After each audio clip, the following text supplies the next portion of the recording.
E diante disso, Helder, você tá falando aí da importância do perdão, está muito conectado, como você mesmo já adiantou, com o que o Dunlop vai tratar em um outro capítulo, que é justamente o capítulo seguinte, né? Eu acho interessante até que é uma conexão que ele fala no capítulo 5 sobre amizade, no 6 ele fala sobre perdão, né? Até porque a amizade, para ser mantida, precisa ter a Perfeito. capacidade de perdoar. Mas como posso Inevitavelmente, Sauer, perdoar de verdade? inevitavelmente nós vamos entrar em conflito, tá bom? Sim. Inevitavelmente nós vamos ter tensões difíceis entre nós. Isso é inevitável, isso é inerente à natureza humana, inerente à complexidade dos Uhum, relacionamentos. Não uhum. permaneceremos concordantes em tudo todo o tempo. Não faremos as mesmas coisas iguais por todo sempre. A gente vai pensar diferente. A gente vai fazer diferente. Nós vamos preferir diferente. Por causa disso, deixaremos de ser amigos? Por causa disso, nos tornaremos inimigos? Não. Por isso que você falou. Capítulo seguinte, eu acabei te interferindo, me desculpe. Por isso que o Sim, capítulo sim. Não, seguinte que é é. isso. Eu lhe perdoo. Eu lhe Muito perdoo, obrigado. Helder. Eu lhe perdoo aqui, tá certo? Boa. É só você me responder agora justamente como é que perdoa esses irmãos difíceis que dá tudo perdoar. Joia. Ou como nós clamamos pelo perdão deles quando nós somos difíceis, né? É Como é que a verdade, gente é clama verdade. a Deus pelo perdão desses irmãos? O Dunlop, ele tem uma questão muito, muito legal, né? O perdão é, antes de tudo, a manifestação da justiça de Deus na cruz de Jesus. Perdão, Saur, não é simplesmente eu te dizer, tudo bem, faz de conta que nada aconteceu. Não, releva, nem foi tão grave assim. Não, não. Perdão significa e o que você fez contra mim, ou eu fiz contra você, é tão grave, é tão sério, que se Jesus não tivesse morrido na cruz, eu não teria condições de lidar com esse seu pecado. É isso aí. Isso nos leva, e é interessante que a Bíblia, Saur, tem 3 conceitos bem ilustrativos, bem visuais sobre perdão de Deus. 2 deles vêm daquele dia da expiação, o dia do perdão do Antigo Testamento. Lembra que 2 bodes eram trazidos até o sumo sacerdote? Ele colocava a mão na cabeça, como que simbolizando a imputação, a contabilização do pecado do povo sobre aquele bode, e o bode era solto na floresta para ir embora, simbolizando o quê? Perdão de Deus significa que ele levou nossos pecados para longe de nós. E recentemente, Saur, eu estava lidando com uma situação bem complexa na igreja e eu disse o seguinte: sabe por que a ilustração do perdão é levar os pecados para longe? Para que eles estejam tão distantes que seja difícil recuperá-los na mente. Cara, está tão longe que recuperá-los, trazer esses pecados para perto de mim, dá tanto trabalho que é melhor deixar ele lá. Isso é perdão na Bíblia. É Deus levando para longe os pecados. Por isso que o Deus onisciente é capaz de dizer que se esquece dos nossos pecados. Não porque ele não tem a capacidade cognitiva de se lembrar deles, mas porque, como Miqueias diz, ele os lançou nas profundezas do mar, que ter que trazê-los lá do fundo demora muito, dá muito trabalho. Né? Então essa é a primeira ilustração. A segunda ilustração vem do segundo bode, que era morto, seu sangue era colocado numa bacia, e aquele sangue ele era aspergido na mesa da propiciação. E o termo usado é cobrimento. O pecado ele era coberto. Lembra que Davi fala? Bem-aventurado o homem cujo pecado é coberto. Coberto pelo quê? Pelo sangue. Tá? Então, perdão significa cobrir pecado. Agora, cobrir não pelo meu sacrifício, mas cobrir pelo sacrifício de Jesus. Por isso que o Dunlop fala, né, que o perdão só é possível por causa da justiça de Jesus na cruz. Saur, eu não tenho condições de perdoar o seu pecado.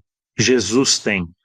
Por isso, eu vou até a cruz e lanço mão de créditos infinitos da graça de Deus em Jesus e eu deposito no banco entre nós dois, dizendo, os méritos dele são suficientes para cobrir esse nosso pecado.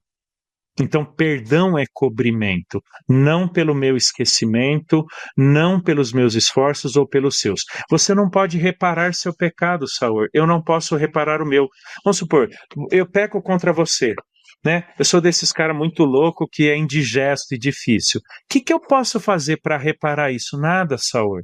Jesus já fez. A graça de Jesus é infinita. Ele tem crédito suficiente para bancar o meu pecado. Então, quando você me perdoa, você está lançando mão dos créditos de Jesus e dizendo, Helder, seu pecado foi coberto. Jesus te perdoou do jeito que eu estou te perdoando. E a terceira figura, ela é muito legal, porque ela é usada tanto no Antigo quanto no Novo Testamento.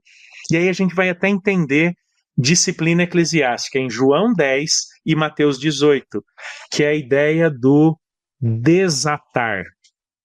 Até no popular, infelizmente, na maioria das vezes com uma conceituação errada, usa-se a ideia de liberar perdão. Já viu? Liberar perdão. Mas esse é um dos significados do termo. É você desatar um nó. É você descaracterizar uma ligação que é impossível de ser solta até que haja perdão. Ou seja, perdoar significa desatar um nó que era mantido pelo pecado. Se eu pequei contra você, eu e você estamos ligados por algo que não é bom. É o pecado. Eu fiz algo contra você. O que é perdoar? Desatar esse nó. Por isso que então Jesus vai dizer, o que ligar na terra será ligado no céu. E o que for desligado na terra será desligado no céu. Ou seja, aquilo que se mantiver ligado, porque ainda não houve perdão na terra, estará ligado no céu. E até um outro autor do Ministério Nove Marcas, colega de ministério do James Dunlop, que é o Jonathan Lima, ele vai dizer, né?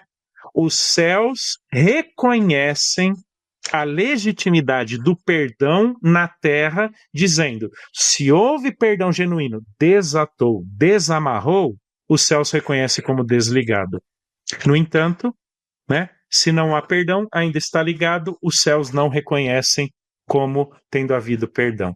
Então, essa é a terceira figura, né? Vamos supor, se eu pequei contra você, te difamei, falei mal, sou uma pessoa indigesta, estou mais preocupado com as nossas diferenças políticas do que com a nossa irmandade em Jesus, mas de repente eu te peço perdão e você me perdoa, sabe o que isso significa, Helder? Aquilo que nos prendia negativamente um ao outro, que é o pecado, já não nos prende mais. Temos liberalidade no amor de Jesus. Né? Então essas três figuras me ajudam a entender o que é perdão na Bíblia. Não é fazer de conta que nada aconteceu. Não é diminuir a gravidade do acontecido. Não é simplesmente se esquecer no passado, mas é imputar o pecado sobre alguém que foi levado para longe. Aliás, me lembrei. Lembra de Hebreus, quando Hebreus diz que Jesus foi morto fora da cidade? É isso aí, cara. É isso aí. Por que ele foi morto fora da cidade? Para simbolizar aquele bode do dia da expiação. Deus levando o pecado para longe de nós. Né? Então, é por isso que a gente tem que perdoar. Não pode não perdoar. É pecado não perdoar, Sauer. Eu não estou dizendo que eu não vá ter que lidar com as dificuldades resultantes do pecado, eventuais consequências que não se desfazem com o perdão. Mas eu não posso não perdoar, mesmo que seja muito complexo lidar com as implicações do pecado de alguém contra mim. Não foi fácil perdoar aquele camarada que veio falar na minha sala, que me boicotava, que me difamava, e eu o perdoei em Jesus. Tive que lidar por algum tempo com as consequências, mas eu não posso não perdoá-lo, não posso, porque temos uma irmandade em Jesus, mesmo que eventualmente não trabalhemos juntos mais. Que o Senhor nos ajude realmente a ter essa capacidade que vem dele de perdoar, né? Por que a gente pode olhar para o perdão como uma demonstração de que nós somos perdoados, né? Porque a gente só tem como oferecer perdão se antes a gente recebeu, Perfeito. Né? Se a gente não recebeu, a gente não tem a fonte aqui, a gente não tem nada para entregar. Né? Não, e tem até uma ideia legal do Dunlop na página 127, mais ou menos assim, se a morte de Cristo é suficiente para me perdoar, então ela deve ser suficiente para que eu perdoe. Entendeu?